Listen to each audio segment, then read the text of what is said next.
Good evening, everybody. It's your favorite time of the week. No time of the week is better than this time of the week. It's Lord's time of the week, and we are on episode number 45. It's actually a little bit surprising that it took us this long to get here. After all, this is a franchise we all grew up with and love very, very much. Atlas, take it away, my good, jolly, sexy friend. That's me, the jolly, sexy Atlas. So everyone calls me. Everybody says that. I'm actually surprised it took you this long to introduce me that way. Actually, the episode that just dropped on YouTube today, I also referred to, I think, as sexy. Or a bag of sex, but something like that. Not jolly sexy, though. That's the combo. No, that's the winning That's ticket. true. Yeah. So, as you can probably see by the episode title tonight, we're going into another game development episode, history, story. We did the second episode with Square Enix, and I think it was 40 and 41 was Nintendo Part 1 and 2.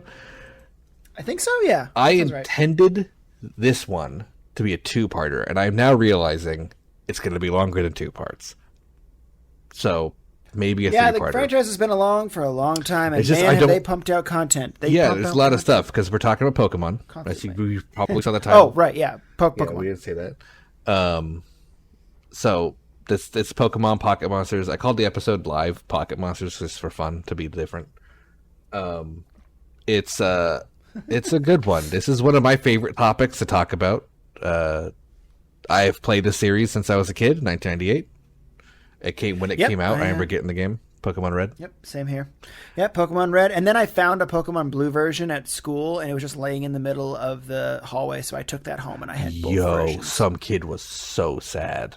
Yeah, and I was jacked. Because, I didn't know it was in the middle of the hallway. I didn't know what classroom to bring it to. I don't know, and then I didn't really, I wasn't really thinking about morals. Lost and Founds at the time. Well, I didn't know about Lost and Founds as a little kid. I was 7. I mean, it's true. I was dumb. My thing is I got Pokemon Red, my brother got Pokemon Blue. And this is a tradition that stayed with me and my brother to this day. We each get one version of each. It's adorable. Still, I got Sword, he got Shield, that kind of thing. You're fucking adorable, dude. It's so fucking cute. So it's been a big thing. It's been a big part of me and my life. I played Pokemon at a high competitive level during Generation 5. Yeah, you have that Pokemon knowledge that I have on Zelda. I was very high elo. I'll put it that way. I was in the top triple digits. Wow. That is actually crazy, though. Needless to say, I like Pokemon. It's good. It's a big thing. I love it too. It's hard to remember the world before it existed, honestly. It was around for a long time. It was just such a majorly popular thing when we were kids. Even kids who didn't have the game loved Pokemon, whether the cards, or just the show on TV. Yeah, the show was a big one. I remember going to a summer camp, and the Pokemon cards for some reason at the summer camp were massive. So everybody brought their Pokemon cards and would trade them and try to battle, but nobody understood how to play the game, so we all just made up rules. That sounds like such a summer camp thing. It really does. Such a summer camp thing. I never went to summer camp really as a kid. I was a Boy Scout, so I went to Boy Scout summer camps, which is different. I did a little bit of those, but yeah, after I quit Boy Scouts, my parents were like, "We got to put him somewhere. Yeah, he's annoying." I never did the whole just summer camp thing. It was cool. I'm sure I know people love it, so whatever. But yeah, Pokemon, we loved it. We want some more of it. We wanted to go down to Pokemon. Still to this day, everyone wants more Pokemon. And while we all have our criticisms and critiques of the franchise today, they're still great. I still love playing them. They're still just fun to play. It's a great world to be in. It makes you forget your worries for a moment. And this episode, we're going to go back to the ages of where it came from. Yay! I actually love these. I love these game development stories. And the beginning's always my favorite part because it's always like where these people come from, and it's no different. This time. Whimsical, and it's it's bright. It reminds you of wanting to start your own something. It makes you want to do your own shit. Yeah, and one day I promise I'll do an American or at least just not a Japanese one. But we're going back to Japan today, with the life of the creator of Pokemon, Satoshi Tajiri, and that's part 1. The Life of Satoshi. We're going to be calling him Satoshi from now on. That's what I'm going to be referring to him as his first name for reasons. Sounds good. Born in August 28th. Wow. Yeah. The day after me. The day of my brother's birthday. Weird. Sarah's birthday of my brother.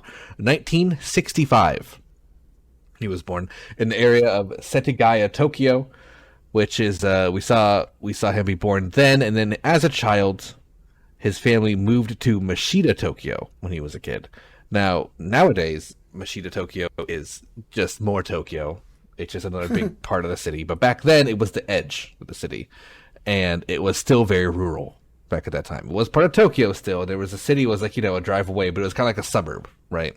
Right. And there was parks and there was natural trees and stuff like that, which was great for young Satoshi because that's what he liked. He loved nature, and he would spend all his time running around the parks and the trees in his yard and stuff like that. And that was his favorite thing to do, as kids do. I think a lot of kids generally like going outside. What do you think his favorite thing to do was as a kid? Run around the woods and look at animals and stuff? Not just look at animals. He would catch them, Pat. Wow, he went so far as to catch them. He would catch bugs, specifically. That was his thing. Oh. He was obsessed with bugs, and he would catch bugs. You already see where this is going. Like, nope. It already starts off. Like, when I was reading this, I was like, oh, okay. From the get-go. He was, he would catch bugs. That was his thing. That's cute. Yeah, so the city was catching up to rural Mashita as soon the streets started getting paved and the businesses started opening up all over the area. But young Satoshi was able to still find plenty of nature to play in outside his home, specifically his hobby that I mentioned of catching bugs. He'd put them in boxes and bring home for his collection of bugs. I'm sure his parents hated that. Man, life was boring back then. Now we have video games, so we don't catch bugs. We don't catch bugs. It's so weird. No, I did shit like that as a kid, though. I really did. I did too. I actually did specifically. I did catch bugs as a kid. I loved doing it. I think I did too. Yeah, actually. I've always been a big fan of bugs. So, they played with fucking sticks and cans and shit back then. No, I'm sorry. It was a time, There wasn't a lot going on, though. You're right. It was a sleepy time. This is in the late 60s, early 70s, Japan. Japan was exploding. Like, it was, like, getting, like, bam. Right. Like, we talked about it during the Nintendo and Square Enix. Yeah, and Square Enix ones. Yeah, they both were kind of... It's just like, this was the era of the show of really Japan's industrialization, like, leaving the... Not industrialization is the wrong word, but modernization, I guess. Tokyo specifically was expanding like crazy, and... Like, literally, the family moved to Mashita, Tokyo, which was a suburb. If you kind of think of, like, the suburbs, like, more, like, in, like, the Ventura County area of, like, Los Angeles, where they're, like, there's parks, there's a lot of homes and buildings and businesses, but it's still full of parks and full of trees. Nowadays, it's just concrete. Full concrete. And it would be in Satoshi's lifetime. It wouldn't even last that long. He would grow up catching these bugs, being fascinated by nature, and even claimed he wanted to be an entomologist growing up. Aw. Spoiler, he didn't. No, what? We kind of know where this is going. So, kids around the neighborhood knew of his weird fascination, and he actually got the nickname Dr. Bug. Cool. That's the kids would call him. He was the bug That's a guy. Marvel supervillain for sure. It could be a hero, but you're right. I think it's more of a villain. Dr. Bug. Yeah, that's what kids would call him on the playground. Ha ha. I don't know. When I first read it, I also thought it was like an insult thing, but I'm wondering, is it? Or are they like, that's kind of cool, like he's Dr. Bug, or it's like, haha, you like bugs, you freak. Well, I think we're projecting our American culture on them a little bit. Like, they may have been more like, hey, that's cool, you're the bug guy. And whereas in America, where it's like, gross, you're the bug guy. That's exactly what I was thinking. Like, I think we're projecting our American on it. I don't think that's what it is. But soon, his young school years faded away for Satoshi as he entered adolescence and the painful life of being a teenager. Gesundheit. I heard you sneeze. No, it wasn't a sneeze. I started laughing. Oh. Sorry. No, it's something. For those who don't know, who listen to this afterward, we do a live stream on this. And I just read it. Chat gets me. Yeah, sometimes just. Anyway, sorry. Go ahead. Anyway, Alan. I'm not going to read it out loud. So he became a painful teenager. You know, that's how life is. And during this time of his teenage years, which are now in the late 70s, early 80s of Tokyo, the forests that he would catch bugs in were soon demolished and taken over by the ever-expanding city of Tokyo, where trees were being replaced by buildings and the grass was being replaced with concrete and asphalt. That is sad. Yeah, basically by the 80s, the forests in that area were completely gone. Areas that at that time were rural villages of Japan were now officially parts of now what he was in. Those are now the suburbs of Tokyo. You know what I mean? Like it's like it, and where he was, the suburbs are now just part of the big city. Right. It got absorbed. Yeah. His hobby would shift, likely due to not having many cool bugs around anymore. And he would soon begin regularly visiting the local arcade. This has been the solid connector of all the game history stories we've done. They all start going to arcades, they start opening up.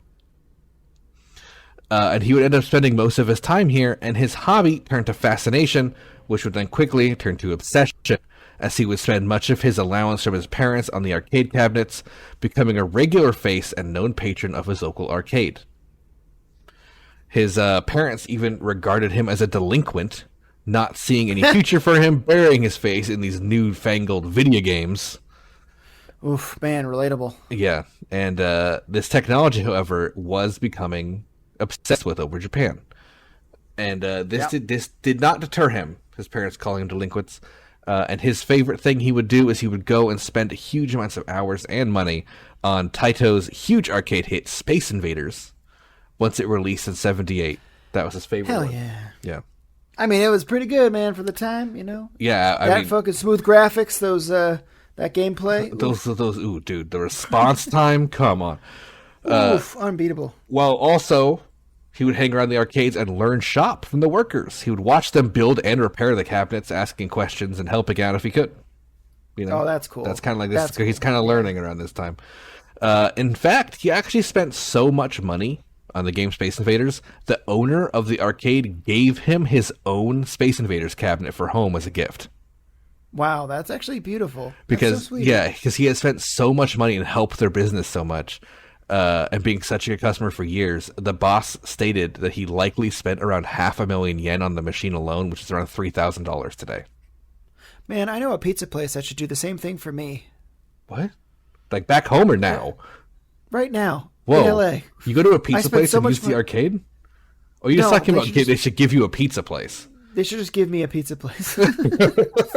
Here's a pizza oven, Pat. Oh. Thank you. I definitely put that guy's kids through college. Anyway. Guess I learned to make pizza. So yeah, he got his own arcade cabinet, so he started playing it at home, but he would still visit the arcade more so than be at home. And he would start to think of ideas for his own games, and he would share them with his peers, and he would get a good response. His peers liked his ideas. That's great. And he would get kind of good, ideas. He started telling his friends also what he thought of current games, and they are also like, "Wow, good point. I shouldn't play this game because you made a good point about it. I should play this one that you made a better point about." So this prompted him to make his own homemade fan magazine, or fanzine as it was called, called Game Freak. Wait, I know Game Freak. Yeah, this was a magazine, right? Everyone knows the magazine Game Freak. Everybody knows Game Freak, the magazine. The fanzine Game Freak, which was a arcade and Famicom review magazine on hand-folded paper with handwritten words, which were then copied through a copying machine and put onto magazine racks at local stores for free and eventually for small amounts of money. That's high tech, yeah. Yeah, he would handwrite it. That's insane. Imagine a handwritten magazine today. Yeah. Ugh, he must have had good handwriting. I was just going to say, he must have had great handwriting because it actually kind of worked. People liked it. Mine's dog shit. I bet that actually would be interesting, to be honest. Like that does sound a nicely cool. handwritten. Yeah, that'd be. Yeah. I guess it would add a lot of, especially for the time. Yeah, it would add a lot of personal touch to it. It really would. Yeah, agreed. Especially because it's like a blog type. It's basically a blog, like a newsletter blog. Yeah. So. Yeah, that'd be cool, Anyway. actually. Now I'm thinking about it, I want one. Anyway. Yeah. You could probably find them, and they're probably fucking, like, crazy expensive. I'm sure they're, an actual Game Freak, especially if it was like, if it was in good condition, that's probably crazy. Mint Game Freak? Mint first edition foil. So through Game Freak, he would meet many other like-minded individuals, including one Ken Sugimori, who is a very famous artist in the game industry today. And he would become close friends and even start illustrating issues of Game Freak. Cool. Ah, that's the juice, baby. Yeah, making connections. And other fans would meet up in real life, and they would actually kind of form a circle of like friends and arcade and Famicom hobbyists who would meet up in real life and like hang out in the arcades, as well as, kind of share their opinions on this Game Freak magazine. And at home, Satoshi would begin opening up his Famicom and taking it apart piece by piece and then putting it back together to make sure it works. I do that with pens. Yeah, I do too, actually. And he would reassemble his Famicom, memorizing all the pieces, and would even write down guides on how to fix Famicons for his friends and stuff, and put it even in Game Freaks. And so he became like a professional Famicom His fixer. parents are assholes. He's not going to do anything. It's like, bro, he's like got a successful magazine, and now he knows how to fix games. I know. That's sick. I know. It's not the last we'll hear of his parents. In 1982, Namco Games released the game Dig Dug. This was Satoshi's next $1,000 coin spend obsession. He became obsessed with Dig Dug and would spend a lot of time in this, and he would even enter a game design contest with Sega during this time and end up winning the contest with his idea for a game. Cool. It wasn't to have a game made. I think it had a cash prize, but it gave him a huge boost in confidence. He had a popular magazine. Sega thought he had a good game design idea. So now he's high on things. Like, things are kind of, don't have bad ideas. And this was the period where I'm not a total idiot. His parents start yelling at him a lot more during this period, but probably for good reason, because he was failing school. But he won $100. He won $100, yeah, but he was failing school. He spent so many hours at the arcade playing games, not doing homework, and would even cut classes to work on Game Freak and go to the arcade. Bro, he's such a go-getter, though. That's bad parenting. If they notice that he's being ambitious in an area, it's like it's like, dude's going into journalism. I mean, he doesn't. But you have to remember the culture of Japan, especially in the 80s. No, I know. I'm just trying to be a good parent. The school was everything. It still kind of is. And it's in Japan, here you can drop out of school and still get a job and even get a successful career. You can do makeup things after dropping out of school. In Japan, today, that is kind of not the case. It is very important to show that you graduated high school. Yeah. So he would, start working a lot harder on his school. And around the same time, this little fan magazine had one issue sell 10,000 copies. Ooh. See, take that to your parents and be like, suck it. Yeah, honestly. So he was selling them by the dozen. And out of nowhere, one sold 10,000 copies. And the reason why it sold 10,000 copies was he had a guide in it for the new arcade game Xevious. I don't even know what that is. But it was some arcade game, and he had a guide in it on how to get the high score flawlessly. That's sick. People were just buying. I think there was like a 25-cent magazine, and people were just buying it. Just like it fucking. He had to print more and more, like he never had to print before. And he was like realizing, like, I have a future in this. Like, this is where I can go. This is when it hit him. But he still had to finish high school. So he began taking cram school classes. So he basically took night classes as a child to work as much as possible, get as many high school, credits as he could, and get his job done. He did end up earning his high school diploma this way. Well, his parents must have been proud of that. His parents were proud of him for not only getting his high school diploma, but he had a crazy work ethic. And this is something that's going to never go away. We're going to keep talking about his work. When he set his mind to it, it got done. That's what Satoshi Tajiri's, to this day's, work ethic is. To a way of self-harm. Not taking care of yourself and working hard. Like, that's kind of his way of doing things. Yeah. So after high school, he would end up working on Game Freak, while he attended Tokyo National College of Technology, majoring in electronics and computer science in an effort to get a 2-year technical degree instead of going to university. Oh, smart. So this is actually this is the first time we've left a university path. On our previous game design episodes, the people always went to university and got college degrees. Satoshi, though, decided not. Little rebel. So yeah, he went to technical college, which he was a master at disassembling electronics. So already, so he did great. He got his 2-year degree without any issues. I'm sure, especially because he was building Famicons when he was in high school. Yeah, and Game Freak actually is what got him his first major job, and it wasn't in electronics; it was in magazine game review. He got hired by Famicom Shoban, later just called Hippon Magazine. I think it is still going today as a game review magazine. Cool. And he would review new arcade releases and games for the Famicom. And he also got a job in the Family Computer Magazine, which was the official Famicom review magazine, and the Famicom Tushin magazine. So 3 Famicom and arcade review magazines he would work in reviewing games, basically. So he was like officially a journalist now.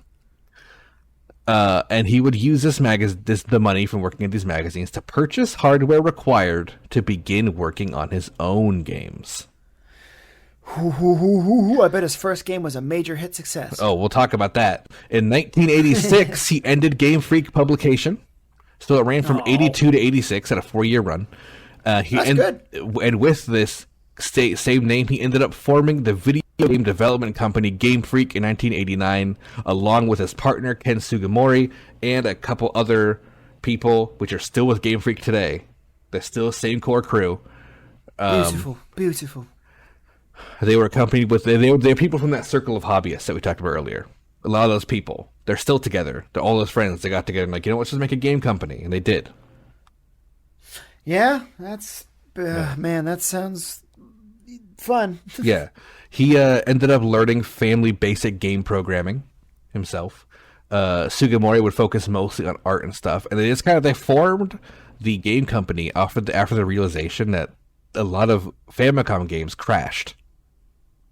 And he thought, like, wow, these games just aren't made well. Like, they need people who know how to make games better. So him and Ken Sugimori were like, yeah, let's do it. Let's just make games. So they made the company. And yeah, Satoshi did the code. Sugimori did the art. That was kind of their partnership. And they had a small crew of hobbyists around them who also would work on the games the same way. That same year, he would approach Namco to publish his first game.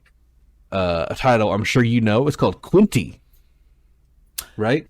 You're a big Quinty fan? Yeah, sure. I know it. I'm cool. I'm hip. No, of course not. What the fuck's that? It was a puzzle game where you played as a small man in like a 4x7 tile room, and you would flip tiles on the floor at incoming monsters to defeat them. Wow, they hated other games, and they sure showed them by making that. Yeah, they reinvented the wheel. That's for goddamn sure.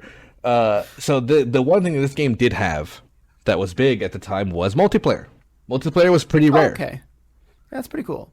And Satoshi was a big believer in playing games with your friends and having your friends interact with you in your game, which is, Yeah, well, he did do the link cable stuff. So. Yeah, that's what we're going to see soon, is that he didn't. That's still something he believes in.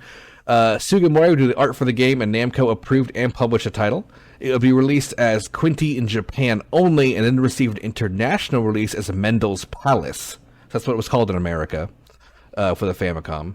If you happen haven't heard of it. Yeah, if you happen to have anyone out there have any old NES Mendel's Palace cartridges, this is Game Freak's first game. I'm gonna look up Mendel's Palace real quick. Okay, the art's crazy. It's so 80s. But yeah, it by no means reinvented gaming, like we mentioned, but it did bring in pretty decent money. It did pretty good. Well, that's good. Didn't do huge sales, but did good enough. For a first game, it was a success, for sure. But then inspiration would strike Satoshi when he was watching TV one day at home, and he saw an ad on TV for a new piece of technology being sold by Nintendo called the Game Boy Link Cable. Ooh. Satoshi stated that he remembers seeing that commercial. He said this in an interview today, that he remembers seeing the commercial, seeing the link cable, and imagining the data being transferred between two things being carried by little bugs in the wire. Oh my, that's literally what you see or saw. Oh my God, that's so crazy. So that's for those who don't know, like in the original, I mean, I still do it, I think, but like in the original game, they had, when you would trade a Pokemon, it would literally be the Pokemon going into basically a pipe or wire and just being transferred back and forth. So his vision came to life. That's what he saw. And the thing is that he said that triggered like triggered core memories of collecting bugs as a kid that he'd forgotten he did. Like he wasn't like that was so like past, like he remembered all that at once, and it kind of like inspiration struck him. And he's That's like, beautiful. and he brought back a rush of memories of his love of collecting things. And now we see where this is going. I love this. This is so sweet. This is such a fucking like rags to riches kind of.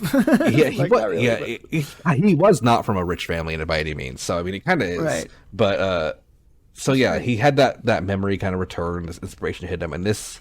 What the link cable did, for those who don't know, it was a small cable that allowed you to play games multiplayer that were normally single player. The commercial, for example, showed Tetris. Mm-hmm. Where for the first time, really, you could play Tetris Versus on the handheld by connecting two cables together. It was just a small black cable, but it was revolutionary, because no one thought multiplayer on a handheld was possible at all.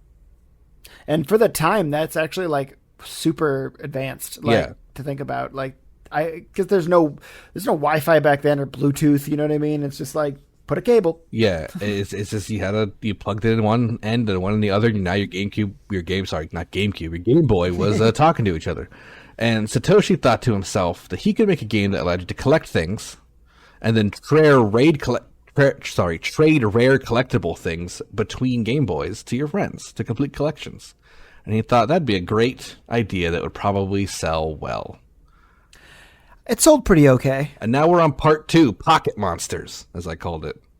Yeah. So Satoshi immediately met with Ken Sugimori, and they talked this over with their crew, and he told him his whole idea. This is my plan for a thing with a team of Game Freak, and they all absolutely loved it. They said, this would be fantastic. Like, this is a great idea for a game. And so he would approach, in 1990, the company Nintendo, you probably heard of. He would approach them with an idea for a pitch, and they agreed to meet with him on not only his pretty successful solo created game Mendel's Palace, but his success with their own magazine review company Famicom That's right. Review. Like, he reviewed Nintendo games, so he was they knew who he was, and so they agreed to meet with him. Well, that foot in the door, baby. Yeah. And so he would pitch something at this meeting that was absolutely unheard of at the time. It would be a game where a player would be a young boy on an adventure, getting a monster known as Pokemon, who would travel the region of Kanto, meeting friends and enemies alike, based on the actual map of the Japanese region of the same name.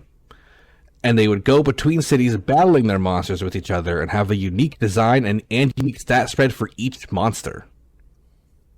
And against other trainers of these Pokemon, they would battle to get them stronger, as well as battling wild ones which they could catch to add to their collection and battle with.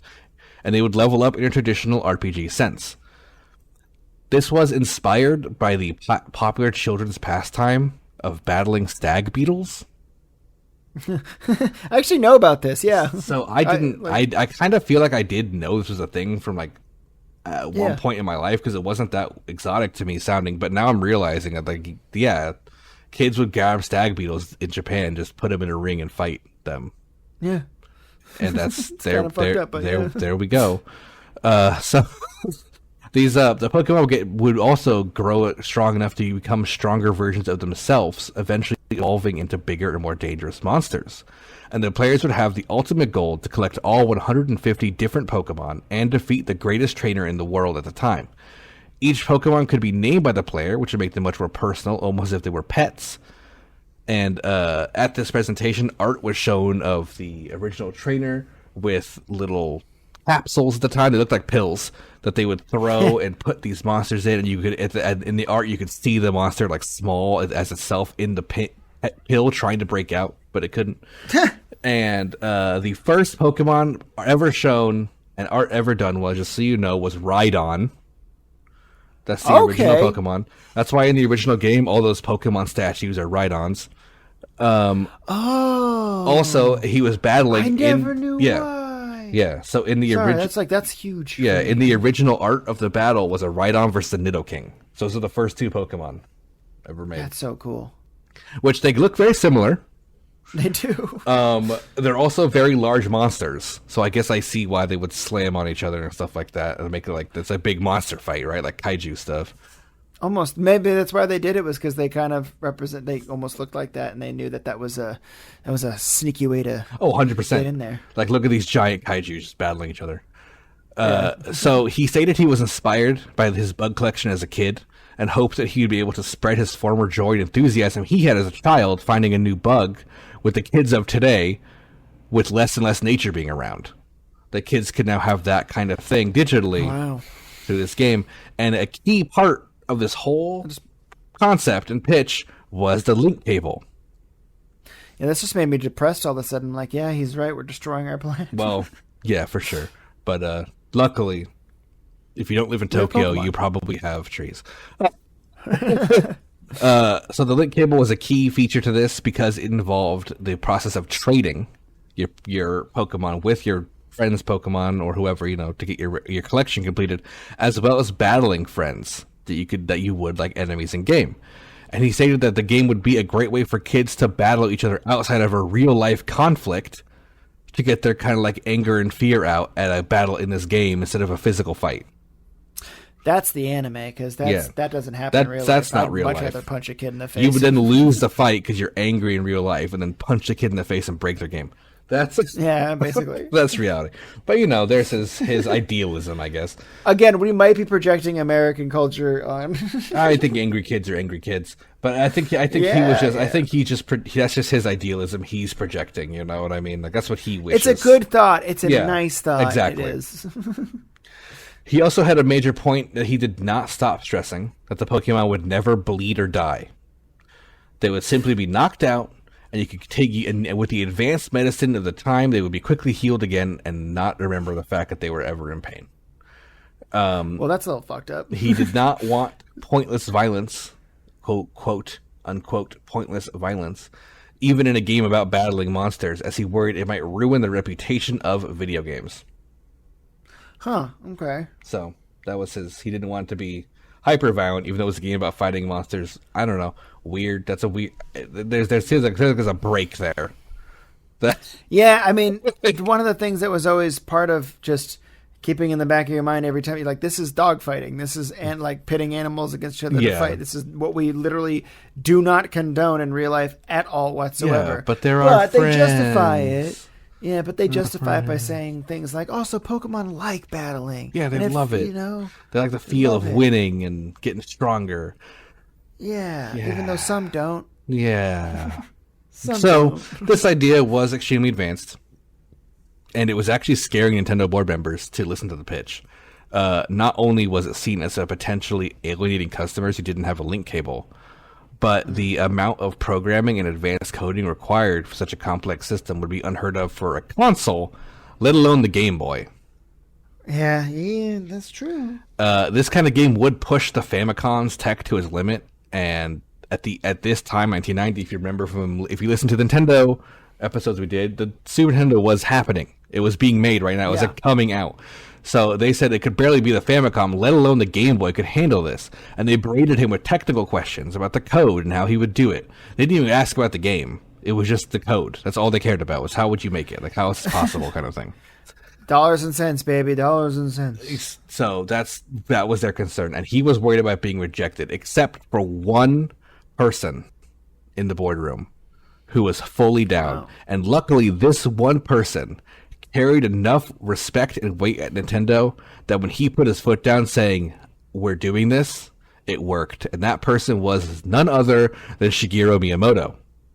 I had a funny feeling it was going to be that guy, that Miyamoto boy. He I immediately can see his face. Yeah, you can see him smiling in the back with the anime glint on his glasses. It's true, yeah. He saw promise in the idea, not just the idea, but also Satoshi as a game designer, saying later that he really sees himself in Satoshi. And he forced the hand of the other members to greenlit the project, knowing that this was going to be a great idea and that it would sell well. And since he was the only person on that group of board members who actually was a game designer, they listened and they did it. And Miyamoto even became somewhat of a mentor to Satoshi after this. And Satoshi already idolized Miyamoto at this time, and saw him as a legendary game developer because, Mario, he was huge. Mario 3 had already happened, remember how we talked about it. It was like one of the best selling games of all time. Right. Yeah, So yeah. he was already like crazy famous for game development. And Miyamoto himself never did actually work on the game, just for the record. He never touched he never touched the Pocket Monsters project. But, I actually knew that because they still kept pretty independent despite their yes, thing with Nintendo. yes, they kept very independent, but he did keep a loose eye on the project because he wanted it to go well. He wanted to make sure everything worked out. Right. And then almost immediately it all fell apart and did not go well. Great. It was really rough. So keep in mind, if you remember when Pokemon came out, this is 1990. Right. So yeah, things are not happening. The other board members weren't wrong in the bottom of the line. The coding was extremely advanced, probably the more advanced than any other game at the time. And Game Freak had to shoehorn code into the Game Boy's dev kit that didn't exist. They had to take this dev kit and just make their own basic Game Boy source code out of it because the code for trading Pokemon didn't exist. Nothing was able to transfer that kind of data. Right. And Satoshi himself would often, bringing up his work ethic again, he would work 24 hours a day, sleep 12 hours, and then work 24 hours. And then sleep 12 hours and work 24 hours. Good Lord. That was his That's still work the game pattern. Developer's way. It is, unfortunately, in a lot of companies. Luckily, it is getting better because people are being aware of it, but unfortunately, it does still exist. But it was a good thing for him to be doing it because he's the owner of the company. He's the leader of it all, and he himself was going in there and just doing that 24/12 schedule. And Sugimori wasn't much different. He also would put in crazy hours because he was tasked with designing 151 Pokemon. Oh, so well, he did a great job because they all look fantastic. Well, he ended up splitting his his work, is what he did. He ended up having other artists to work on it as well. The one famous such artist who still works for them today is Atsuko Nishida, who would end up creating some you might know like Squirtle, Bulbasaur, Yay, Charmander, yeah, Eevee, yeah, and Pikachu. Woohoo! All the starters. He literally made all the Gen 1 starters. All That's 5 fantastic. of them he designed, weirdly enough. And he would, submit these ideas to Sugimori. That's how it worked. He would make the designs. Sugimori would then get the idea, and he would approve them.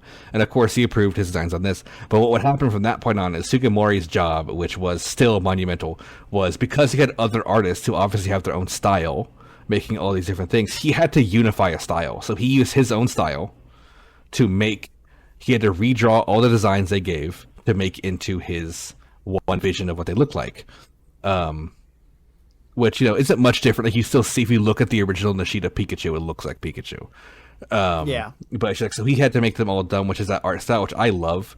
If you look up any of the Generation 1 or 2 art, where it's kind of like these like white, heavy white highlighting on them, almost like they look like sun-faded art images. That's the Ken Sugimori style of drawing. Oh, I actually love that. I miss that a lot. Yeah. So it was only the first 2 generations where he was the final say on the art. So he would do that for all these Pokemon and have to match them to his style and have to make them look uniform and have to draw them from every angle. That was the big part too. He had to do a full 360 drawing of every Pokemon. That's a lot. And then we'll go on to we'll talk a little about the music of the game because that's pretty famous as well. Yep, I'm a big fan. We had the now legendary Junichi Masuda would be the one who worked on Game Freak's sound design. He was the whole time. He did it for Mendel's Palace as well. Mendel's Palace. So the big difference is the Game Boy only has 4 sound channels. So that's an interesting challenge to make an orchestral soundtrack out of it, which I'd say he did a pretty goddamn good job of. Yeah, absolutely. But it wasn't just a soundtrack. He had to make 151 Pokemon cries. My God. See, that's the problem with this game. It's like, we got a great idea for a game. What do we need to do? We got to make a lot. How many? Yeah, that's what Nintendo was concerned about. They were like, so much. whoa. So, all They're that. like, whoa, that's a lot of stuff. Crazy. So yeah, with they're kind of, and this is also all these names I'm listing are kind of like the famous crew, right? There's Satoshi, there's Tajiri, as it's known. So people just call him Satoshi. It's Satoshi, Sugimori, Nishida, and Masuda. Those are like the 4 like big legendary people. And Nishida now, I think takes over I think she still leads the art today. I think she took over what Sugimori did. So Nishida's she's the big artist now. I think it might have been replaced, but she definitely did it for some games. Sure. Fine. Yeah, I don't know. We haven't got to that part yet. We're not going to get that far yet in this episode. So yeah, he would make all the soundtrack and stuff like that. And at this point, there was a meeting where Miyamoto met with Satoshi about the game, and he had an idea. He said, if the point of this game is to collect and trade, wouldn't it be a great idea to make 2 separate games with unique Pokemon in each title, so that they would have to be traded between friends to make a full collection? Which, Satoshi, loving this multiplayer idea and basing this whole game on trading with friends, absolutely loved the idea. And he thought, it'd be a great challenge for players as well to get everyone, because you'd have to have either the other game or meet with another player who had the other game to trade your Pokemon. And they'd have to have those exact Pokemon that you need. And so he fell in love with the idea, which, great idea. But we already talked about how complicated this was. Yeah. So now it's getting even more complicated. And they now began to work on 2 games. 2 game codes had to be made. Pocket Monsters Red and Pocket Monsters Green. And the development was literal hell, and Satoshi actually almost shelved the project entirely in 92. Oof. Due to Game Freak's future being in question if he kept dedicating this much time to it. So he would keep it going. He never gave up on the project. He kept it going, but he would have to work on other projects to keep the company going. And I'm going to list, these are all the games that Game Freak made. Okay. First, we had Smart Ball for the SNES. Classic, right? We love Smart Ball. Smart Ball. Which, looking at pictures of it, I'm pretty sure I actually had it as a kid for the Super Nintendo. I think we had that game. I remember, I looked at pictures of Smart Ball, and I remembered so distinctly what the screen looks like. I don't remember playing it. It's like, I don't know, maybe it's just weird. Maybe it's something else, but it looked so familiar to me. And then they made for the NES and Game Boy Yoshi, was made by Game Freak, which was a puzzle game, the Puzzle Yoshi game. You can actually play it on the NES game, on the Switch today, like their collection. It's there. Cool. Magical Taruruto-kun for the Sega Mega Drive. Yeah, not a... Can't say I've heard of it. Didn't make a smack out of the park with that one. Mario and Wario for the Super Famicom, as in it never came out for the Super Nintendo, just Super Famicom. Mario and Wario. Non-Con to Isho Kuru Kuru Puzzle for the Game Boy, another huge classic, of course. We love that one. And then their last game would be Pulse Man for the Sega Mega Drive, which I also don't know what that is, but I'm assuming it's a platformer. That didn't do very well. But during all these, he would never give up working on the Pocket Monsters game, spending more time on that than any other game he was making. And many others outside of Game Freak at the time heard of the project. And they started, I think Miyamoto was spreading word about it, and other big developers were like, that's a great idea. They're doing a good job. We should help out with this. And so they did. Including one legendary developer who will love and mention in the Nintendo episodes, Shigesato Itoi of the Mother, aka Earthbound franchise, was a big supporter of Pokemon, and he was in charge of the company at the time called Ape Incorporated, who made the Mother games. They changed their name to Creatures Incorporated, which you might recognize from opening every single Game Boy game with Pokemon. At the beginning, it says Creatures Inc. right under Game Boy, right under Game Freak. That's right. This would be a company run... Itoi would actually stop being the leader of this. He just wanted to make games. So he stopped being a CEO of a company and let another person take over. But he still worked with them. And they would work closely with Game Freak to create the Pocket Monsters official guide. So they made the guidebook. And also, I believe they did help some of the Pokemon stuff. They'll do a lot more in the future. But for this one, they did a little bit of work with them working on the guide. The guide. Didn't it have it just had all the Pokemon in it. Yeah, I had that. Me and my brother as a kid used the guides religiously, and if I'm not mistaken, I think we actually had 2 because I think there was a red and blue guide. So, I had a book that just had all of the Pokemon in it with the original art, and it had all the stats and stuff for the time. They made the official Pocket Monsters guide, which was a strategy guide for the game, and it did have all the Pokemon, all their stats, all their moves, where to catch them in it. Like it did have that information, but it had how to get to the game as well. So I don't remember. Yeah, it's been so long. It's been a long time. I was just shocked that I remembered that I had it, I guess. Yeah, it was. I remember relying on that guide a lot for a lot of things. Oh, yeah. Also, the type table was in it to learn your type advantage, which was great. Yep. So yeah, another heavy investment into the game would also come from Miyamoto himself. He did put money into Game Freak to help them make this title because he wanted to make sure it came out. So I listed a lot of games Game Freak worked on while Pocket Monsters in development. That's because the project started in 1990, like I brought up before, which this game would have a 6-year development process, which at the time was unheard of, completely unheard of at the time, and nowadays is pretty much unheard of too. 6 years is a long time to develop a game, especially a Game Boy title, especially in the 90s. Games would be put out with half a year on average back then. So they took 6 months, and I think they misread the month part and put years there instead. But, you know, they did it. They got it done. In 1996 came around, and Game Freak was a skeleton crew, but they had a finished product. 2, technically, because it was red and green. That's right. And they crossed the finish line, ready for a release of fall in 96. And even with the final touches made, a worry was placed in Game Freak when they learned that support from the Game Boy was being pulled. And its lifetime had come to an end. And with fear of the project being canceled at Nintendo at the last moment, they were unsure of the project's future and if this would be able to come out. But thankfully, again, our favorite Nintendo guy, Miyamoto, told Nintendo that he had to keep supporting it just for this one title to be fully released. And they listened to him. God damn it, guys, trust us. Yeah. They listened to him. And Trust me. So, he was, and now, of course, 96, he's even more powerful in the company. He's higher up in the company. Oh, yeah. So, you know, when he said to do that, they listened to him. So, unfortunately, due to some last-minute issues with the code, as per usual, they missed their deadline for autumn. But they would end up releasing Pocket Monsters Red and Pocket Monsters Green version in February of 96. And this game would fill shelves, and it would sell okay.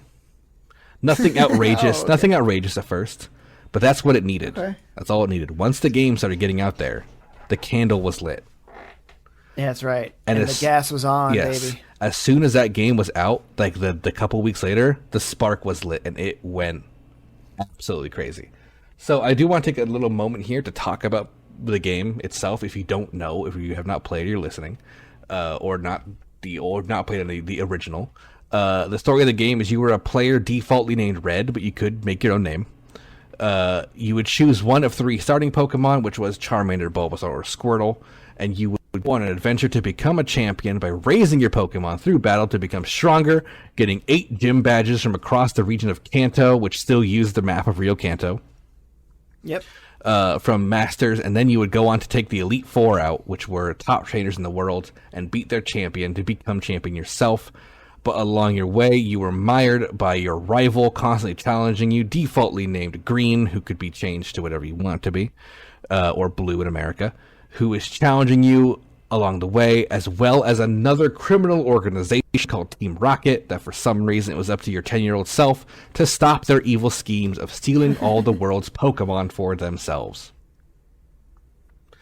That's my summary of what the game is. And it was an RPG, so you caught monsters, leveled them up, and there was a bunch of types you had to learn, that kind of stuff. It's a great time. That's the game. After a few weeks of being on shelves, the sales numbers would not stop going up, where people were placing orders for both versions to stock their stores higher than Nintendo had ever seen. Satoshi had officially made good on his promise to Nintendo to reproduce the childhood joy and enthusiasm amongst children and adults alike with an unforgettable journey and collecting things and completing a collection. Many customers would end up buying both versions of Red and Green because at the time they just didn't know the difference. They didn't know what it was, you know? But Nintendo Power came out that month and would soon officially show these are the Pokemon you get in Red, these are the Pokemon you get in Green, this is what they do, and then sales for individual versions would start to increase with the public preferring Red over Green.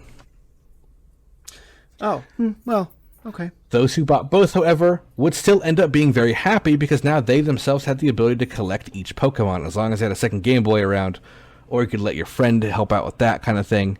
But it also gave you an excuse to play through the journey twice. that was actually a very common feedback from customers. They were saying like, "Oh, I love being able to have both. I got both, and I love it." So the people actually ended up happy if they got both. Which no, is I was man. when, like I said, when I found that blue version in the hallway, I was like, I was already playing red version at the time, Yeah. and I was just like, I'm gonna start another one, Yeah, because whatever, and I would go back and forth between the two. Yeah, for sure. At least now, like especially because you found it. But spending $60 could have been a lot at the time. So if you're spending $120 on two different games, like Were games still $60 back then? They were, I think, a little more. I think Game Boy games were 60. I think normal games were about 75 equivalent to today. I don't remember. Yeah. But yeah, it was. My parents bought them. We didn't deal with that. So after the games came out, a manga would release around a month later, which that's a Japanese comic book if you don't know, and they would follow the story of the games closely, with the main character being Red and his rival Blue would go up against Team Rocket. Same thing. It's the same story of the game, and it's a manga. It's still going to this day with different characters as it goes on, but it's got its timeline and events that closely are related to the game more so than the show. So this is something this next part I actually had no idea about, which is kind of cool. A few months later, subscribers to the popular Koro Koro magazine on October 15th of 1996 would receive a rather pleasant surprise, because inside their magazine, bundled up, was a Game Boy cartridge. And they said, "What is this?" And they opened it up, and it was Pocket Monster's blue version. What? This featured Blastoise in the cover. The other one, red had Charizard, green had Venusaur. Now you get the third one. That's right. And everyone was basically like, "What the hell is this?" And it was, of course, the whole point of the magazine, Pokemon Blue. That was its big thing. And this previously unknown or unexpected version made a media storm as fans scrambled to get a copy as much as they could, because only people who subbed to that magazine had it. This new version featured a host of bug fixes and cleaned up code from the original Red and Green, as well as two halves of each other's exclusive decks of Pokemon. So it had like half the exclusives of Red and half the exclusives from Green. So it still didn't have them all, but it had a mix of both exclusives. So you got, you could get another good way for people they're to all do. different. It's not they're just all like, different. That's good. And so I always wondered about that. Yeah, this would eventually hit store shelves a few months later, to the relief of fans. But for a few months, it was like, if you had blue, you were the coolest person in the fucking world, Like, wow. You had this game that no one else had, and it was Pokemon, and was obsessed with it. And during in this magazine interview of Koro Koro, this same issue, Satoshi himself did an interview, and he stated there was a secret 151st Pokemon in the game, and that it was a highly guarded secret in Game Freak until now. And he challenged players to find it. So this 151st Pokemon we know today, its name is Mew. Yeah. This legendary Pokemon is actually an inside joke from one of the programmers, Shigeki Morimoto.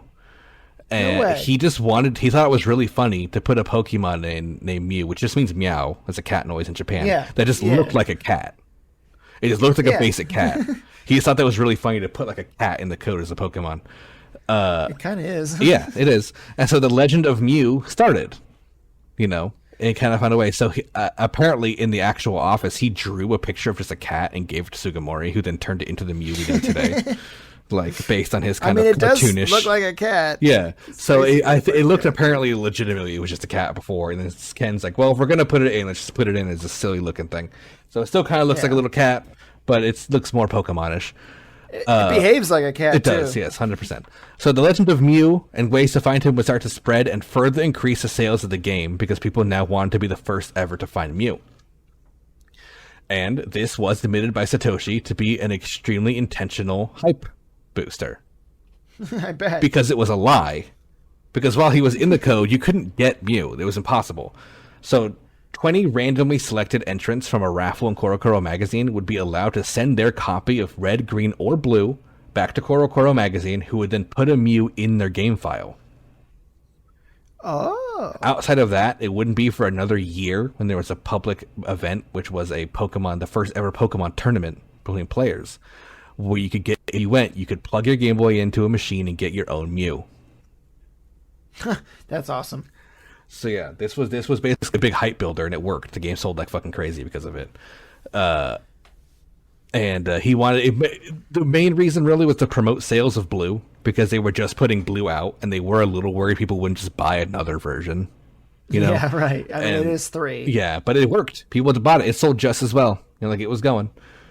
The way to also, just for the record, you can, if you have a red and blue or green cartridge, you can get Mew in it illegitimately via a bug by messing with the code, like speedrunners do it and stuff. That wasn't discovered until 2003. So that was later. That was later. So that didn't affect any of this. So localization for an American release did begin quickly after, and because America, they wanted it to be done. Big market, baby, big market. But there was a problem. Why? Uh-oh. Why, you ask? Because I don't know. The code of this game is a nightmare. Oh. And even with Blue as their new base version, the Pokemon Blue version is the version we got localized because it fixed all the bugs and stuff. It was just hot. It was just a hot mess of spaghetti code, as they call it, and it was really they couldn't just translate it. Switching to English, they had to go in and do a lot more work, and this effort this got even harder because they had another task headed by Hiro Nakamura, who I believe also still works at Game Freak today for localization. He had to go through each 151 Pokemon and rename them to be more acceptable to an American audience, basing their names off of appearance and personality over a generic monster name, which they do in Japan now too, because it just works better. But if you look at the original 151 Pokemon, their names they're just names. They're made up names. Like Jeff and Frankfurt and stuff. It'd be like Gagarumon. Like, that doesn't mean anything in Japanese. It's just a monster name. That they just named them after they just made up monster names for them. Yeah. Where people that's like smart, but it's definitely better with yeah. And they were worried that people in America, especially kids, would have a hard time remembering these names. And if they were wild, Squirtle's easy. Yeah, exactly. I can remember, like, some stayed, like Pikachu, same name. Right. That's the same monster name that stayed. But like names like Charizard, Chard, Fire, instead of Lizardon, as it's called in Japan. Lizardon. That's still kind of cool, though. Yeah, it is a cool name. But yeah, so they remembered. It's just that was kind of their big thing. And during this, Nintendo would also trademark the 151 Pokemon English names to protect them. So that was when this was happening. The code did not allow simple name swapping because it had to be built from the ground up again. And the games would be titled Pokemon Red and Pokemon Blue, shortening the word Pocket Monsters into Pokemon, which is also just the name of the monsters in the game. It is the shortened, hyphenated version, basically, of Pocket Monsters, Pokemon. That's all it is. It's the same thing. I remember learning that as a kid, and I would be that little piece of shit that was like, did you know Pokemon is short for Pocket Monsters? And then Brett would be like, shut the fuck up. I don't watch Pokemon. Stupid nerd. Like, okay. So, also, just for the record, in Japan, they say Pokemon now.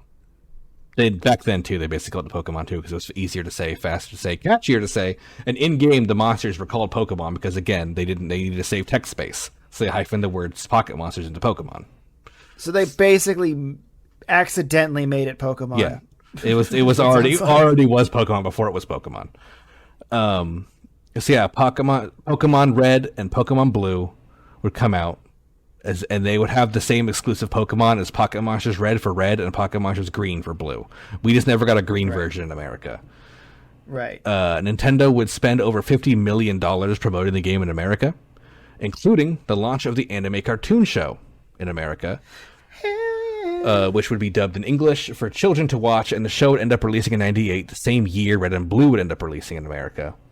And this anime features a story similar to the game, where the main character is a 10-year-old boy leaving home and starting with a starting Pokemon to become the champion of Kanto, but instead of getting a choice, he ended up sleeping in too late, and he ended up having to take this rambunctious Pikachu instead of a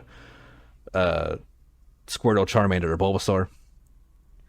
Which is a great twist for those who like. I remember as a kid actually loving that because I played the game and watched the show around the same time, and I remember being like, "Why don't I get a Pikachu?" While simultaneously being like, "Wow, what an idiot! He missed the boat." Yeah, especially knowing that Raichu was so much worse than any starter. Right. Yeah. So the reason they did that actually was because they didn't want to make a preference choice for kids. They didn't want kids to think they picked the wrong one. I like that a lot. Yeah, actually. That was the whole reason they did that. Because in the manga version, he picks Charmander, And there was feedback of like, oh, did I pick the wrong one because I didn't, pick Charmander kind And of he's thing. like, no. So yeah, they're like, no, he didn't get any of them. We got this dumb rat. So, but turns out that was a special dumb rat of because course. that dumb rat has taken He down was the gods. strongest dumb rat in the world. Basically. They would name the main character Ash in the English, but in Japanese, his name was Satoshi, after Satoshi Tajiri himself. That's wonderful. And the rival would be known as Blue or Green in the games, would be known as Gary in America, but in Japan his name was Shigeru, of course, based off of Shigeru Miyamoto. Wow. So yeah, he probably laughed at that. it was They also like, make me the rival. I love it. Yeah, they both laughed at it apparently because neither of them had any say in that. It was a different company. Oh, they both were like, oh, that's cool. So Satoshi and Shigeru are immortalized in that. That's wonderful. The show took off swinging in both countries, earning top ratings for children's cartoons in their successive years. Their respective years they came out. They were the top rated children's show. The success of Pokemon animation is actually officially credited to be the success of anime in America and opening the door for anime to come to America, and not just in dubbing, but for being. It was the first publicly accepted anime. Yeah, so, I mean, because at the time, Dragon Ball was peeking through the door in America, but there was literally a news article that came out in I think '99 that said it's the Pulp Fiction of cartoons. And so, it was not accepted. Whereas Pokemon, again, no blood, no heavy-handed themes, no overtly sexual themes, nothing like that. So it was very easy for kids. And also the dubbing of Dragon Ball, I believe, is a side effect of the dubbing of Pokemon. Right? Yeah, I think so. Yeah, so it's just they were the first to dub it in the West, and people in the West loved it. So it worked out. And now look what we have today. Weeps everywhere. Right. We like anime more than Japan does. There's definitely more anime fans in America than the population of Japan, guaranteed. The Western team of the Nintendo America team, they warned President Yamauchi and Nintendo that they need to redesign all the Pokemon for America before it comes out because they need to be beefed up because American kids like big beefy monsters over cute little ones. I don't necessarily think that's true, but well, Yamauchi didn't either. He refused, and he made an official statement saying this is a learning opportunity for the world to show that kids are kids and our country doesn't matter. That was his statement. Yeah. And, wow, what a bro, dude. Yeah, it's a great. I thought that was a great thing to say. That's so based. So the games would release on September 28th of 1998, 2.5 years after their Japanese release. So big gap. And the games were a huge hit in America, Australia, and France specifically, but the rest of of Europe also had the game sell like mad. And now we're going to go into numbers talk, which is one of my favorite parts of these episodes. We're going to talk sales numbers, baby. They literally make my jaw drop sometimes. So in Japan, Red and Green would sell 1.04 million units in 96, which breaking a million is crazy for a game, period. Oh, yeah. So 96, 1.04 million copies were sold of Red and Green combined, which is the year of its release. The next year, remember how I mentioned it took a little while? People got into it? The next year, 97, 3.65 million sales. Woo, so let's go. Over triple the amount of sales in the next year. People got it. It clicked. And they're like, let's fucking go. Let's make these things. And this made it the country's top-selling game, beating out Final Fantasy VII. By the end of 98, they had sold 10 million units in Japan alone. And then America knocked on the door. Ding dong. Within the first 2 weeks of American's release, it sold 200,000 copies, which made it the fastest-selling handheld title of all time. By the end of 98, it would sell over 4 million copies in America. 99, 6 million copies sold in America. All right. Mm-hmm. Okay. So they caught up with Japan, 10 million. Over 10 million, more than Japan's sales. In 2007, when the game officially left shelves for the last time, you could not find it stocked anymore, it sold just over 10 million copies total in America. Jesus Christ. So that was cool. In Europe and France, it sold 2.05 million copies in France alone, which, that's a lot, especially for a small country like France, smaller country, you know what I mean? Yeah, much smaller, tinier, weaker country. A smaller, tinier baby country. I'm joking. Totally joking. Look. So yeah, they sold 2.05 million copies. So even today, that's the order of popularity. It goes America, Japan, Australia, France. Those are the top 4 selling Pokemon countries. Followed by, I love it. It was followed by Germany, where they would sell 2 million and be the first game to win the Verband der Unterhaltungssoftware Deutschland Award, or VUD. Wow, that's the most. Whoa! They won the Flood. They won the VUD. Yeah, they won the VUD. VUDs for selling over 2 million. It was the first game to ever do this, which is our equivalent of like a platinum, right? Yeah, I've never heard of VUD before. It's just it's the German platinum, I guess. In the UK, it would sell 600k copies, which would earn it double platinum there. I couldn't find the number of Australia, but it says that it sold more than in France, which means it's above 2.5 million, I guess. Or 2.05. Worldwide sales hit 31 million copies, which made it the best-selling RPG on the Game Boy, the best-selling RPG of all time, and in 2017 it was put in the Guinness Book of World Records for the best-selling game of all time, which is not the case today, but it was when it was put in there. Do you think that the Queen played Pokemon when it came out? She was like, "What's all this about?" I could see her at least looking at it. Right. Yeah. You know, maybe.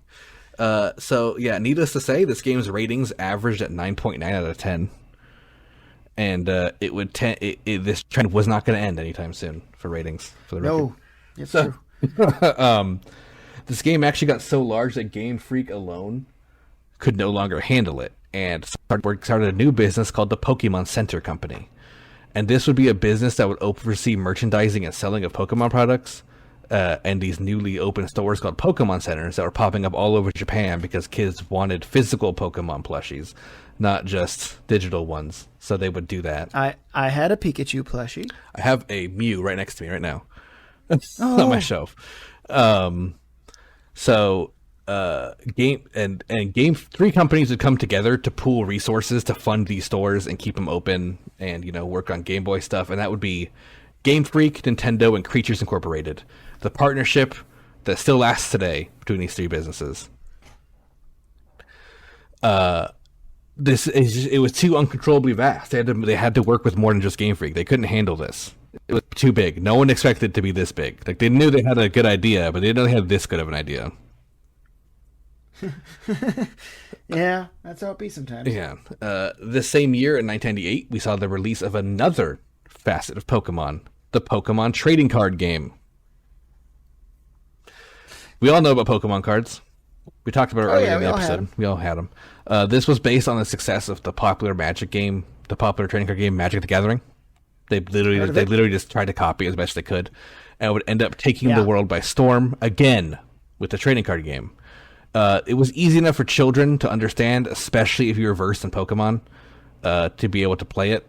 The card games would be published by Media Factory in Japan and Wizards of the Coast in America. And it would end up selling extremely well, selling 400,000 packs a week for the first 6 weeks in America. So that's a lot of cardboard. That's a lot of cardboard. Even though, just for that, it did just so you for the record, it was only number 2 under Magic the Gathering. So it didn't outsell Magic the Gathering. Wow. Yeah, but it did. I mean, Magic's been going on for decades. It's been going on for longer, yeah, but still, like a new. Yeah. Do you think 400k packs that quick a week for 6 weeks would be a lot? But I guess it wasn't. Hudson Soft, the company we've mentioned before in the Nintendo episode quite a bit, they would end up working with Creatures Incorporated to make a game called Pokemon the Trading Card video game, which would be available for the Game Boy, which I actually played a ton of as a kid. Shout out. I never understood it because I didn't understand the game, so I stopped. Yeah, I think I was having a similar problem, but I did still play a lot as a kid, struggling.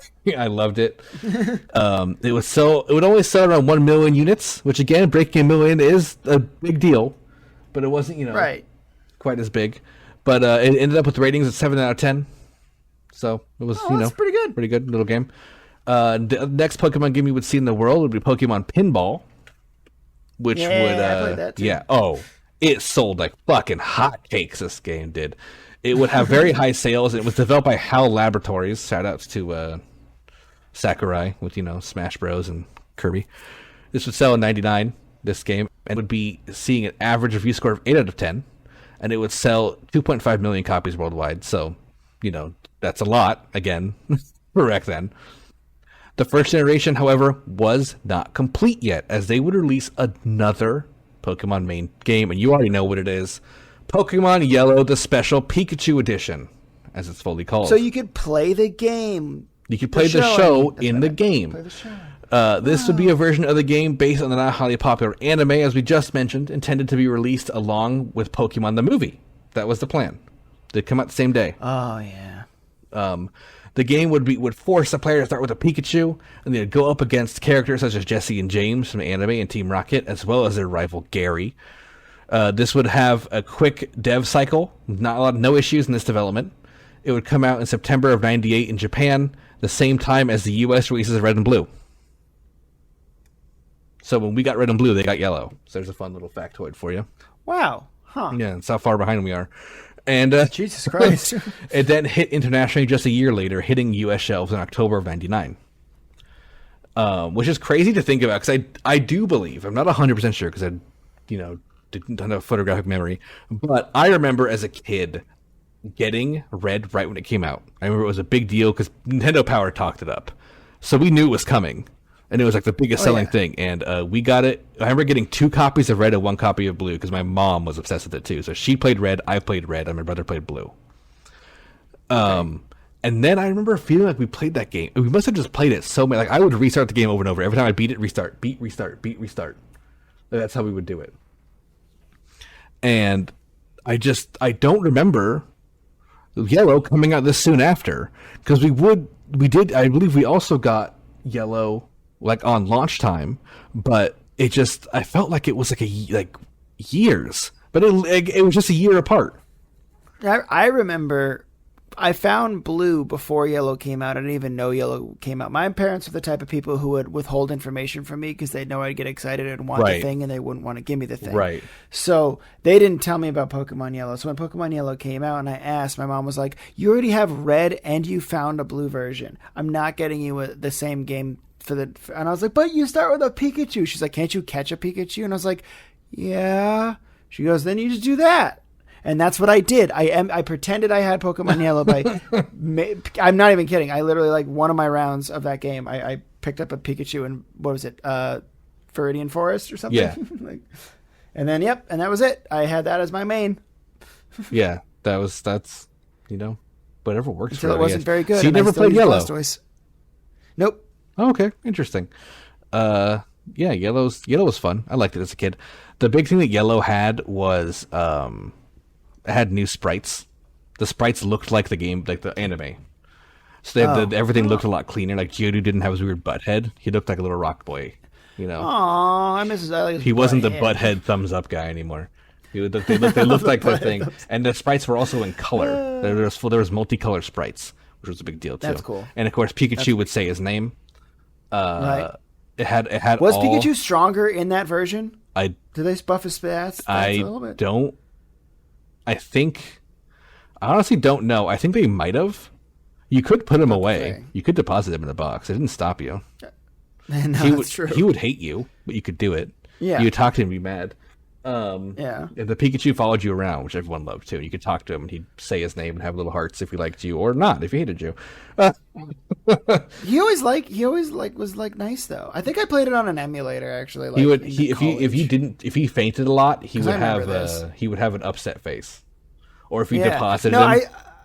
I remember asking him all the time if he was doing okay because he was always happy. So I think I did play it, but it must have been like in college. Yeah, when I was an emulator of drinking. It. Yeah, probably. for sure. I probably did an emulator. And yeah, so Pokemon Yellow also had all the Pokemon in it. You could catch all of them. There was no exclusives to Yellow, so that was a big deal too. Which made it was like the end of the first generation, so you can now catch all your guys, right? Like you don't have to worry about getting 2. I remember specifically not liking it. I actually remember not liking. I loved the game, but I didn't like it as much Red and Blue.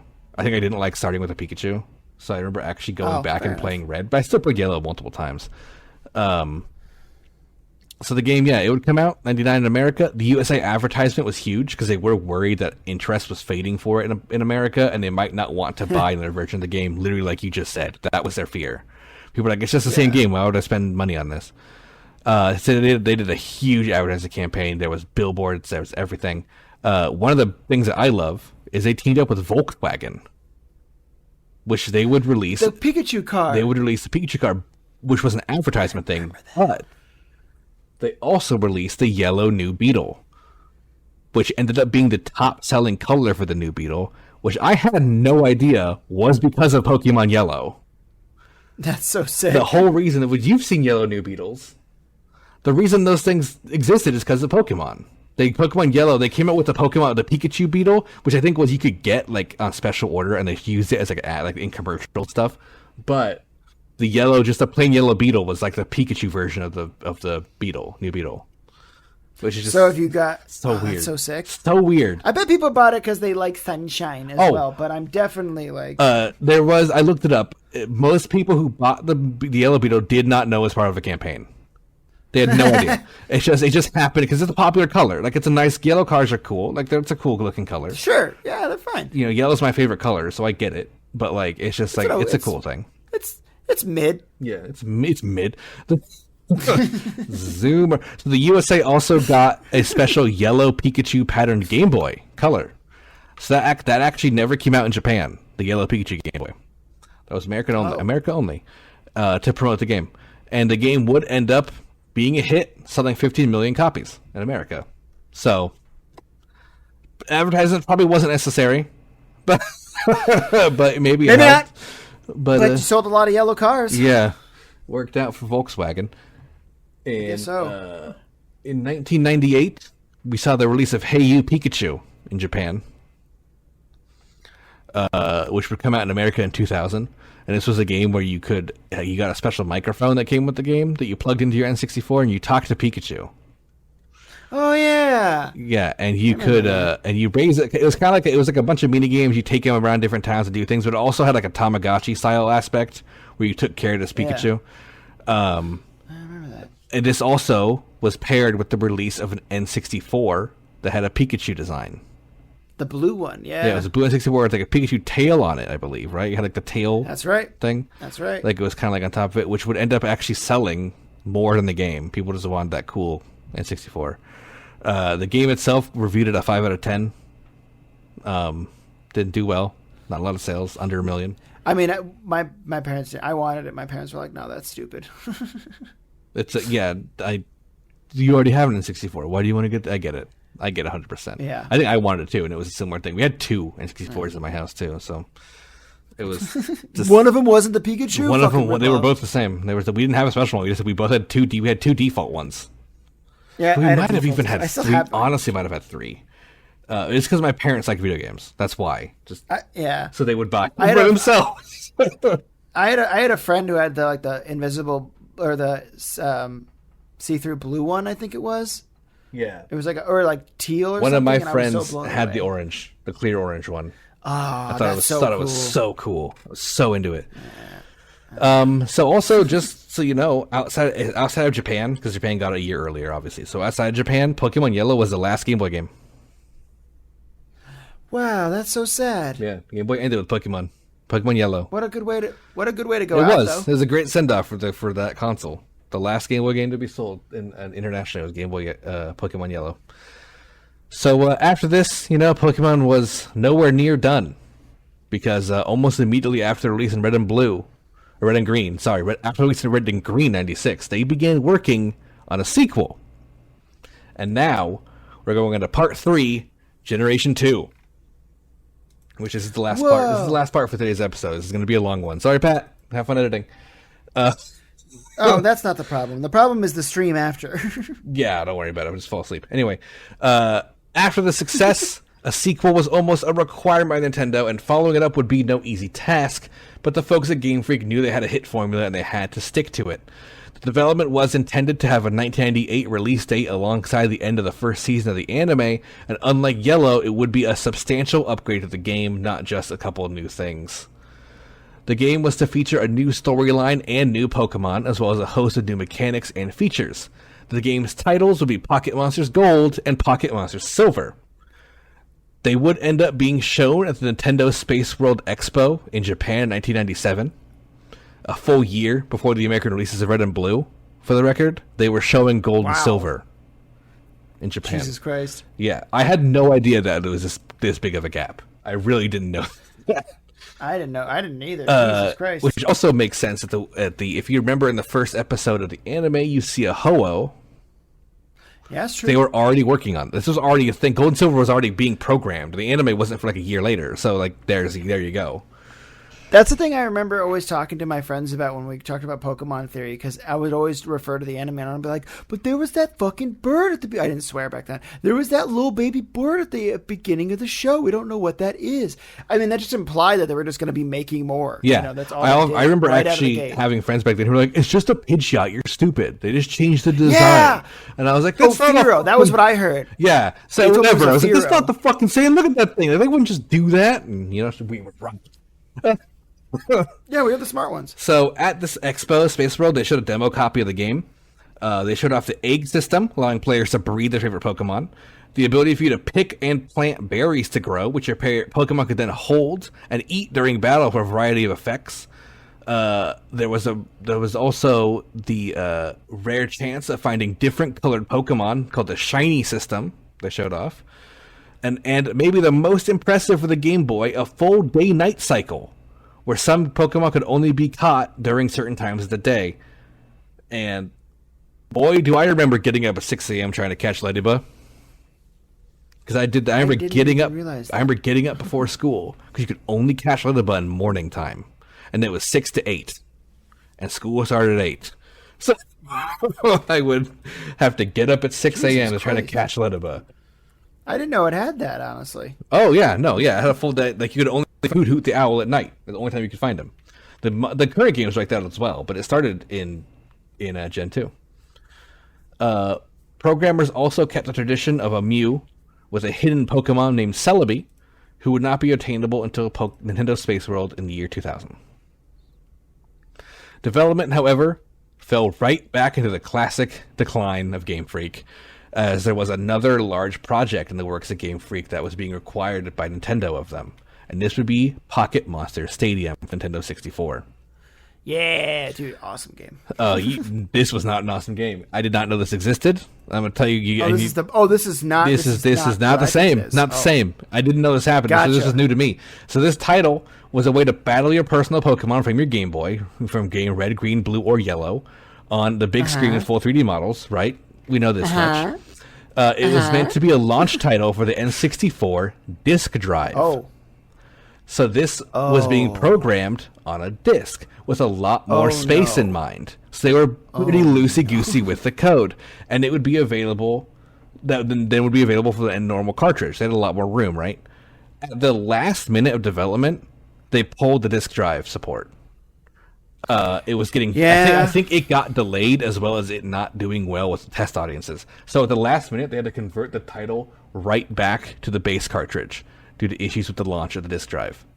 And in a panic, they converted all their files and were pushed into a corner, and they ended up releasing the title out on time, as Nintendo required, in Japan in August of 1998. But the game was severely limited, with only 42 battleable Pokemon.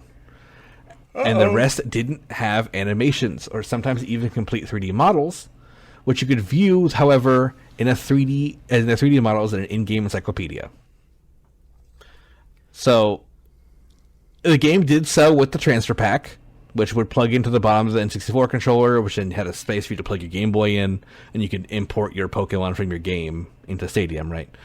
But fans were very upset that they couldn't use their Pokemon, as you might imagine, because that was the whole selling point. And then this game came out, there's only 42 Pokemon in it. So they were upset with that, and so then they immediately had to go back to the drawing board with it, and they themselves started the project on Pocket Monster Stadium 2, which would have the full thing in a cartridge. And Satoru Iwata actually was the lead designer for this game, and he was president of Nintendo until he unfortunately passed away a few years ago.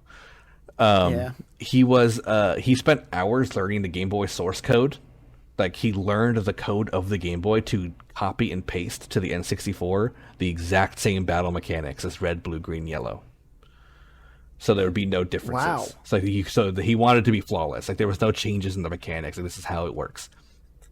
That's amazing. Yeah. So back good too. Yeah, and it was a lot of work, but he did it. And back in the development room, they made the full game. The same transfer pack would be used, 151 Pokemon, as well as a host of mini games available to play.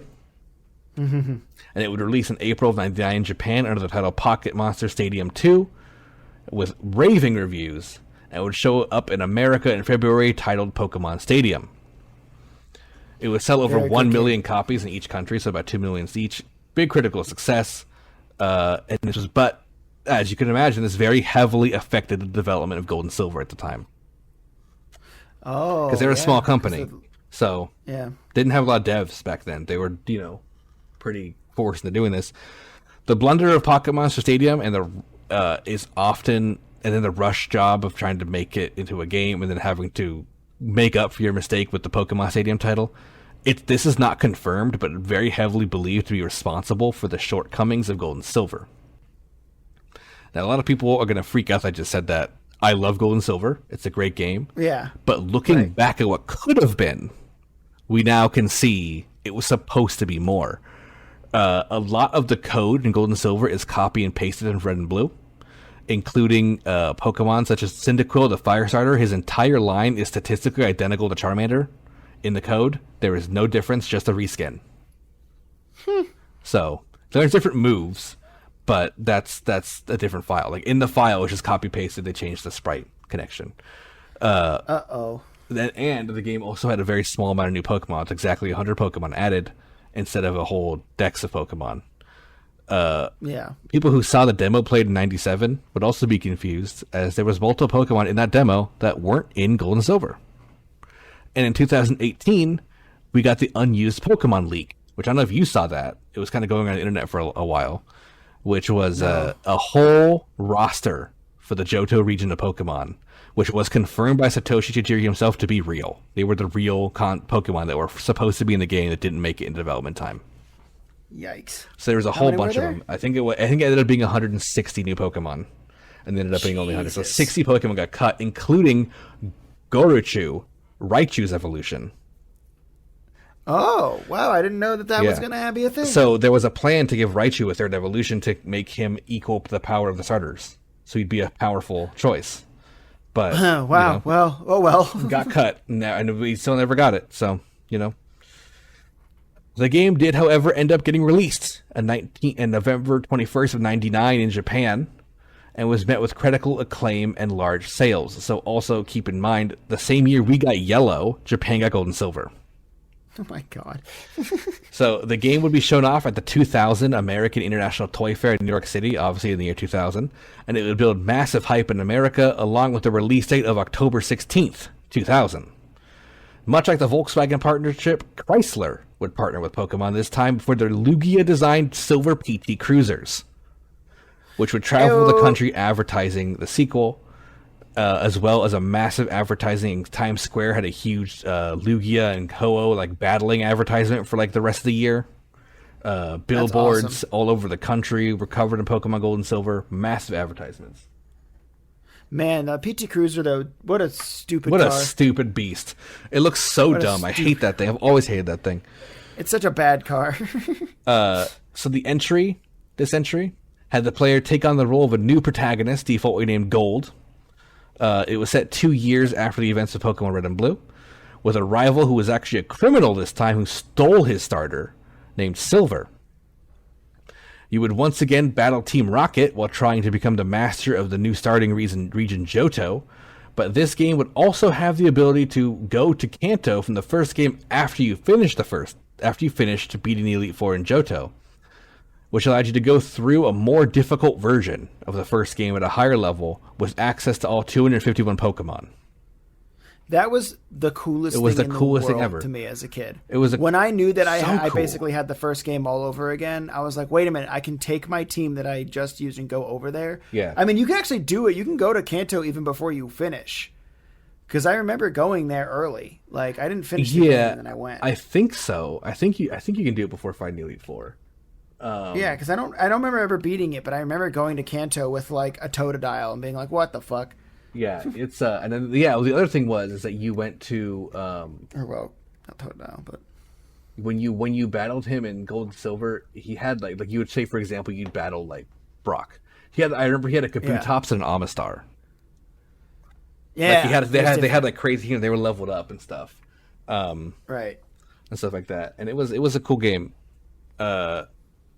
So as of April 2000, 6.5 million copies are sold in Japan, with silver proving to be more popular than gold. In the U.S., the game had 1 million copies on pre-order, which broke day one sales records previously held by Pokemon Yellow with 600,000. And when it released, so there was a million pre-orders. It released and sold 1.4 million, not including the pre-orders. So it sold 2.4 million copies on day one USA alone. The previous record was 600,000 Pokemon Yellow. That's a pretty big increase. So crazy. Yeah, no shit. I played silver for the record. My brother played gold. I had gold. So I was a silver guy. I didn't have a choice. Weirdly My parents enough, just bought it for me. I think every one of my picks has been the more popular pick. Every single time. Just out of coincidence. I always pick the popular one for some reason. I wanted silver because I wanted Lugia. See, that was a big change too. Is you could only get the legendary. Besides exclusive uniques, there was unique exclusives from Gen 1 and Gen 2 and the legendary. So it was even more exclusive stuff. Yeah. And I was bummed out because I liked Ho-Ho, don't get me wrong, but I was like, I really want Lugia because the movie, the second 100%. Movie that came out. Lugia was such a bigger deal, like story-wise. Yeah. Like it was such a big, he was like the god of the ocean, and Ho-Oh was like, I'm a firebird. So Germany, once again, got the VUD award. I'm not going to say it again. They sold 800,000 copies in Germany. And then in UK, 600,000 again, another double platinum. France sold 2 million again. IGN's Craig Harris would review the game, and he had a quote, which is, quote, "After playing the game for dozens of hours, I really can't think of a bad point to make about Pokemon Gold and Silver," end quote. Hey, that's nice. Then proceeding to rate the game 10 out of 10. By 2010, which is when the game was last sold, it had sold a total of 23 million units worldwide, and this is often said to be the most loved game of the franchise to this day, usually due to its length. I think it has to do with going to Kanto after beating the new area. Is like that's the game changer. Yeah, it was so. They've never done it again since. They've never gone back to an old region, which is a mistake. It's a horrible mistake. Agreed. You did do it again. Let's go back to Kanto with the new game. Let's go back to whatever region we fucking choose to, because it's 2022 and you can fit them all in the game. Anyway, you make a very good point. Following the release of Gold and Silver, Game Freak continued their formula with Pokemon Yellow and immediately began working on a new title, which you could capture all 251 Pokemon with a heavier story focus, Pokemon Crystal. Pokemon Crystal didn't...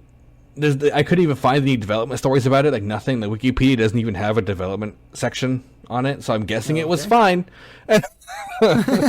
Released in 2000 in Japan and 2001 internationally with no delays. It would be praised for having a full Pokedex, the first female protagonist in the series, as well as the Pokemon having sprite animations. So they'd come out and like wave their hands, and go rawr, stuff like that.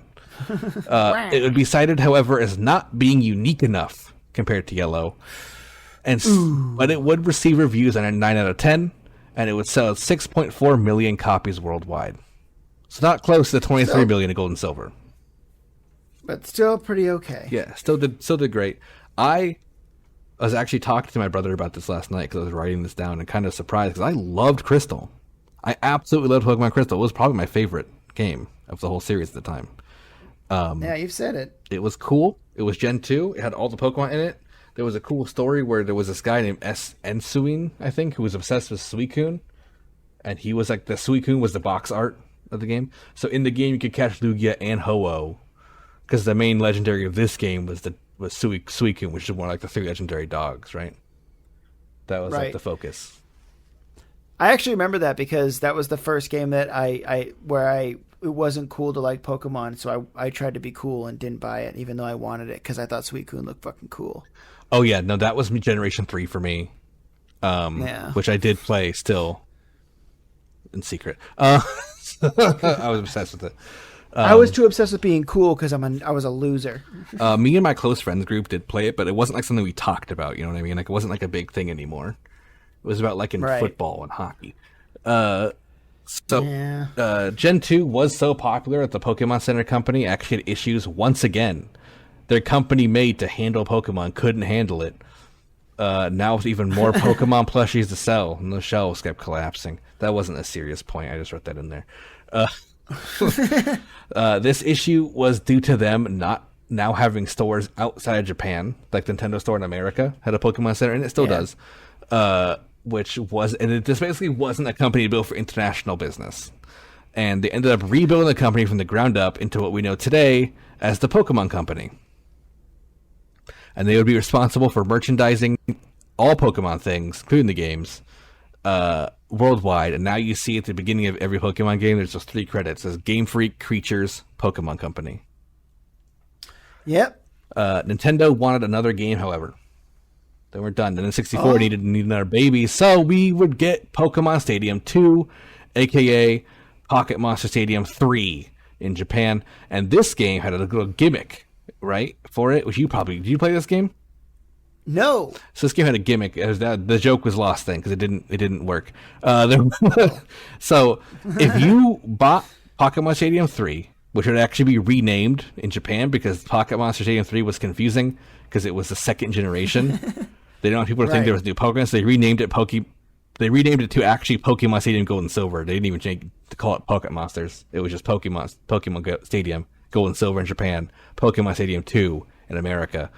If you bought Pokemon Stadium Gold and Silver in Japan, it came with a mobile phone version of the game where you could connect your Pokemon to it with the mobile adapter device, which was only available from Pokemon Crystal in Japan.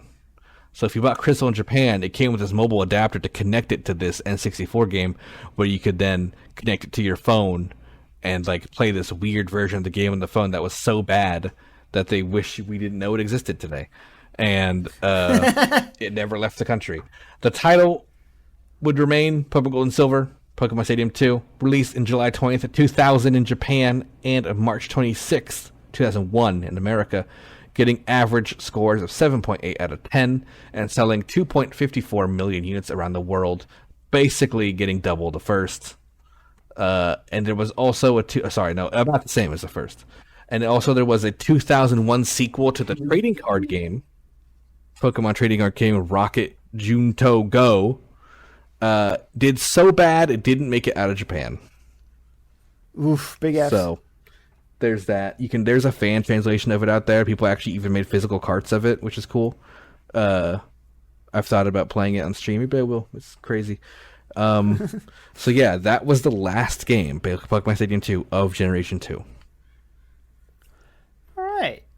So that's where we're gonna end the Pokemon story on this part. That's this part's end. Yeah.